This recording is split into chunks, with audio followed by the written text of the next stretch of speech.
Hello students, we have already started this topic in the previous class, transportation in plants, and we have already seen these 3 points.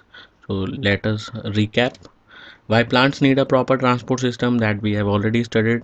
Then number 2, why plants have slow transport system, and that we have already studied, and that is written here. As you can see here, diffusion is a very slow process. And then you can see the other point, plant do not require more energy and they do not move. Why? They require less energy because they do not move and they have large number of dead cells. That is why they have slow transport system. And then we are going to continue with our topic, how is the water transported in plants. Okay, so in the last class we have seen, now transport of water is divided into two subparts, A and B, as you can see here. Absorption of water by the roots, and second is upward movement of water. So we have already seen that water is absorbed by the roots. It goes into the root xylem, and then from the root xylem the food has to be moved upwards to the taller parts of the plant, to the tip of the plant. So that we are going to see today, how does the food is carried upward, how does the food moves upward.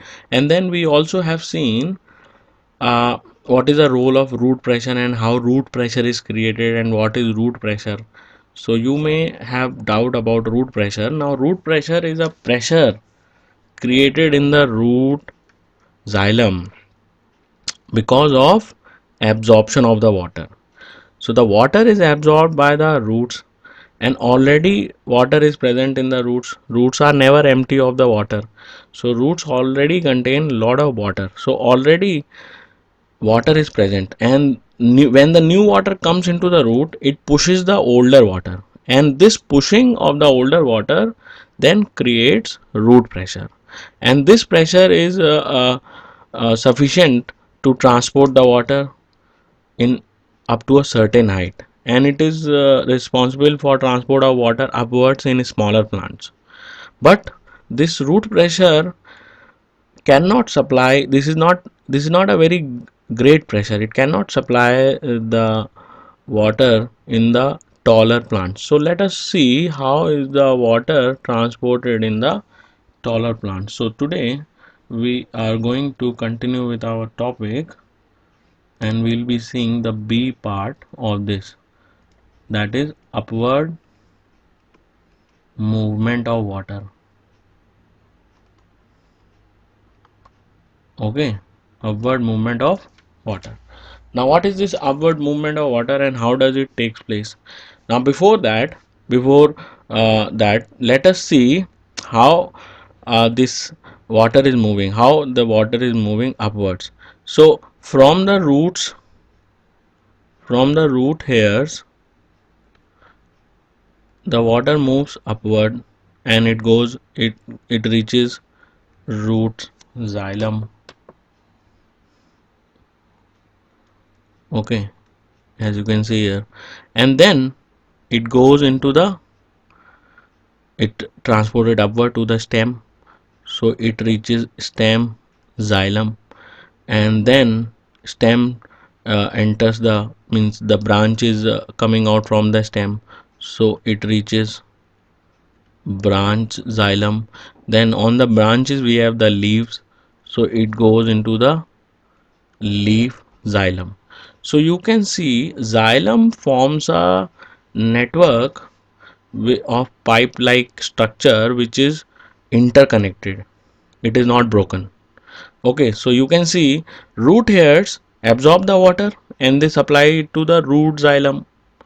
Okay, and then this root xylem transport the water to the stem xylem, and then to the branch xylem, and then to the leaf xylem.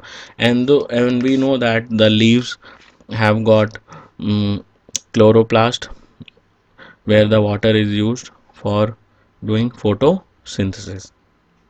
So water is required for photosynthesis, that is why it has to reach the leaves, otherwise they won't be able to do photosynthesis and food cannot be prepared. So now let us see, this is a leaf, and you know that leaves contain uh, leaves contain stomata. So during the daytime, they release the water in the form of water vapor through the tiny pores called as stomata. Okay. Now, so the water has to reach the leaves. Now, if we can make a pipeline, it will be like this.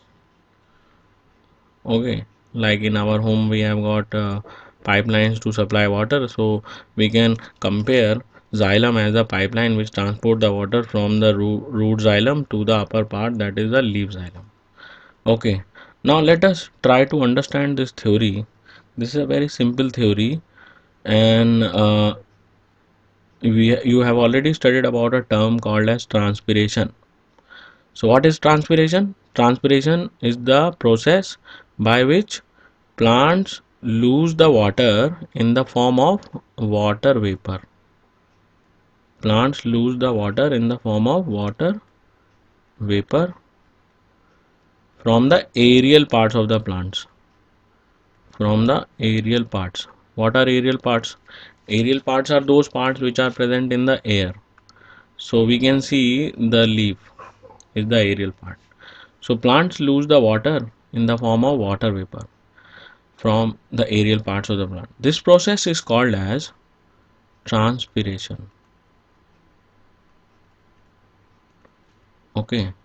Now let us see how does this takes place and what is the role of transpiration in the upward movement of water. Okay. Now it's a very simple process. Now let us see here. Suppose this is a leaf xylem. What is this?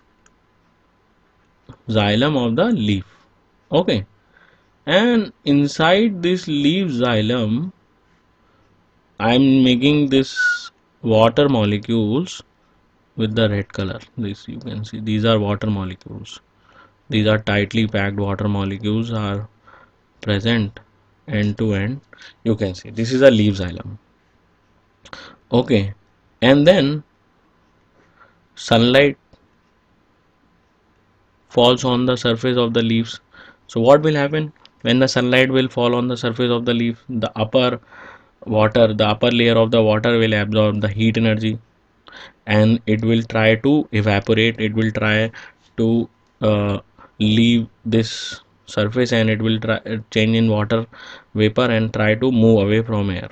Okay, but then there is one more thing is there which you don't know. There is a attraction between water.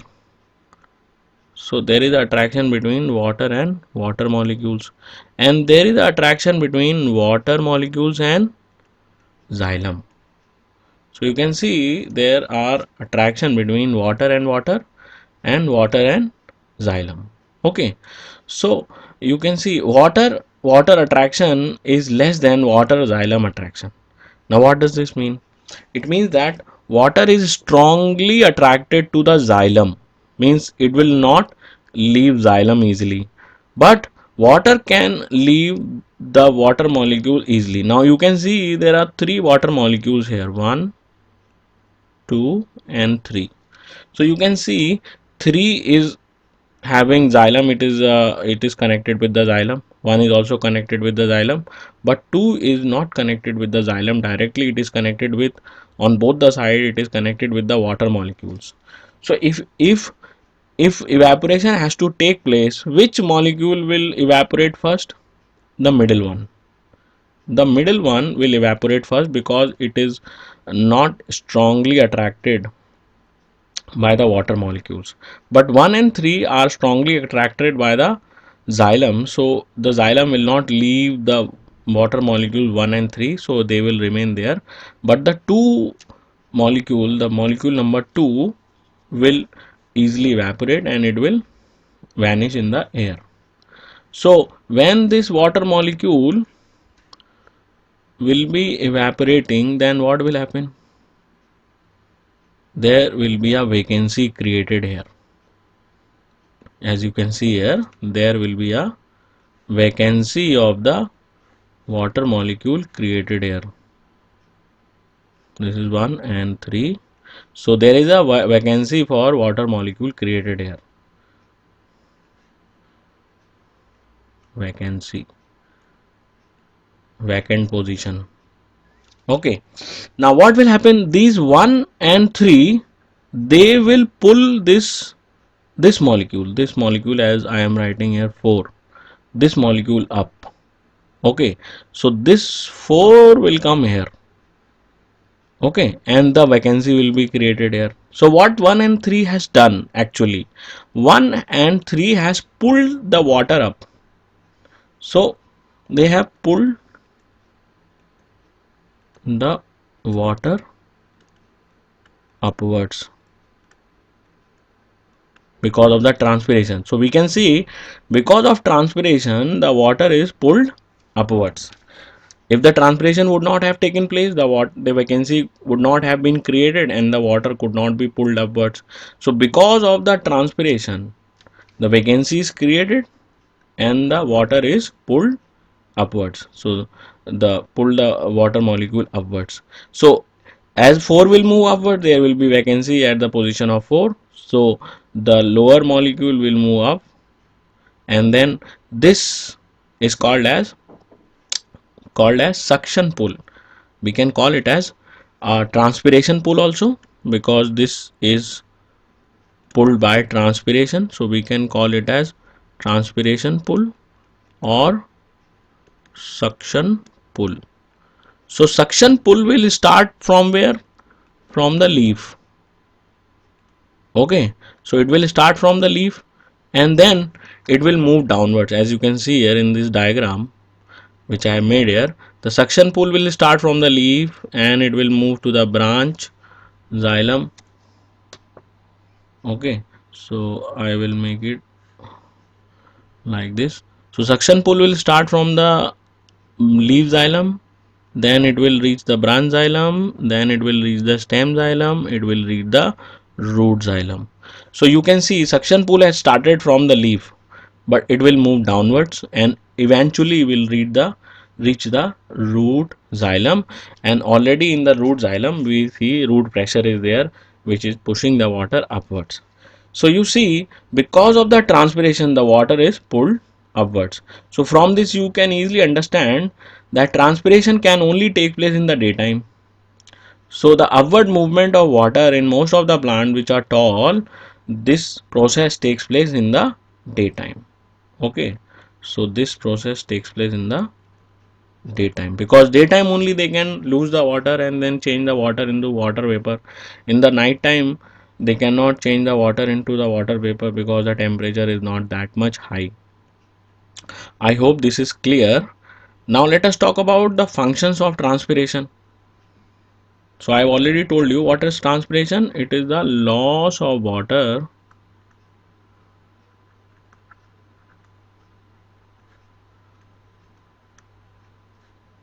loss of water in the form of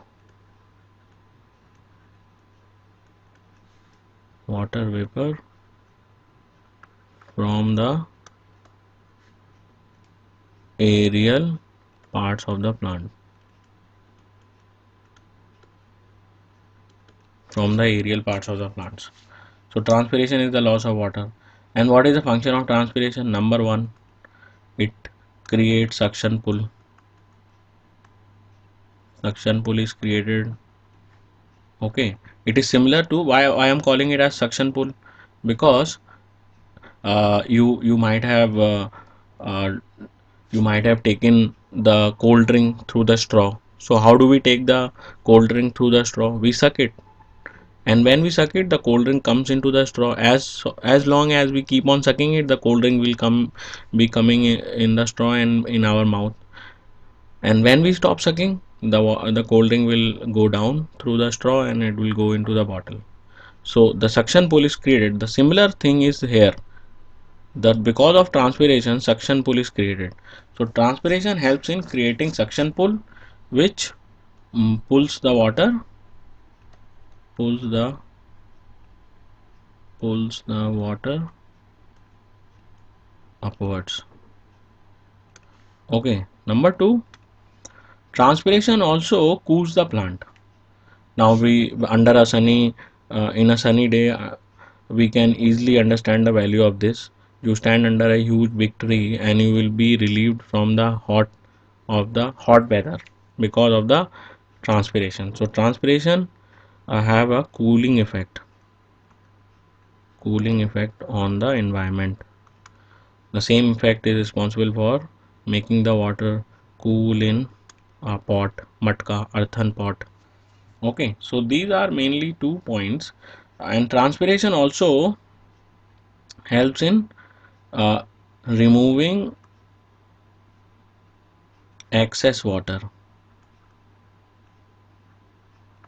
from the plants.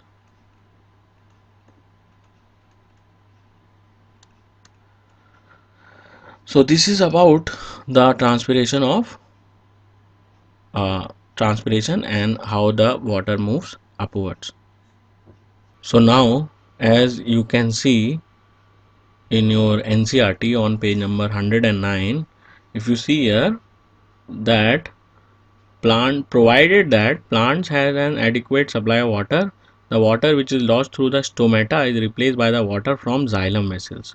So that I was explaining xylem vessels in the leaf. So that I was explaining you about this portion. Okay, so how this the leaf xylem loses the water. This I was explaining you this. So this is written here, and you can see here. In fact, evaporation of water molecules from the cells of the leaf creates a suction which pulls the water from the cells of the root. Okay, so I was telling you that the suction is created in the leaf, and this suction moves downward. This, with the help of yellow, I was explaining you that suction is created, and this suction moves downwards from the leaf xylem to the branch xylem, then to the stem xylem, and then to the root xylem. Okay, and then what is there? The loss of water in the form of vapor from the aerial, that already I have given you. This is the definition of transpiration given here. So transpiration helps in absorption as well as upward movement of water and mineral dissolved in the roots from the roots to the leaves.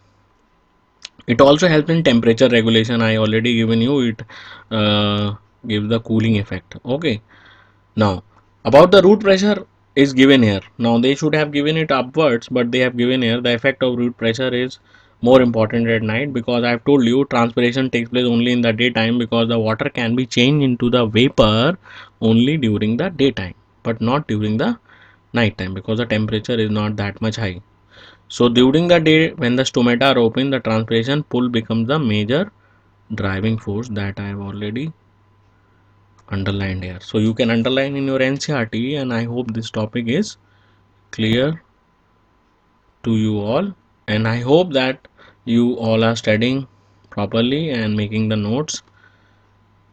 Thank you, students.